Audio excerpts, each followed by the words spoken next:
Can we take a second to talk about how billionaires never face financial or legal consequences? I mean, yeah, they might get crushed like a pop can at the bottom of the ocean, but do they have to pay for that? For example, when a hiker goes on a dangerous hike, or when somebody does something that's dangerous and it requires the Coast Guard or other institutions to come and find and rescue that person, more often than not, that person has to pay the costs of being recovered. That's because you did something stupid and you required a search and rescue operation with helicopters and other machinery and all these people who are being paid overtime. But when billionaires get lost at the bottom of the sea, they aren't responsible for footing the bill for the search and rescue operation. Even though they broke safety regulations and they weren't following any of the guidelines that they were supposed to. So it was their negligence that caused this. They don't have to pay. Taxpayers have to pay. But don't worry, if you're a child with cancer, that's your fault. You have to pay for it. Because why would the government have an obligation to search for and save the life of a billionaire who willingly took a submarine to the ocean floor, but not a kid with cancer who can't afford healthcare? Billionaires just keep getting off easy. In Canada, Galen Weston and many others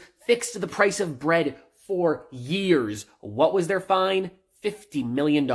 People worth billions, billionaires who have only gotten richer since the pandemic by jacking up the cost of household goods, by jacking up the cost of food, by making sure that all these inelastic products that we are paying as much as humanly possible for, and they get fined $50 million, even when they break the law. Because as I said at the top of the video,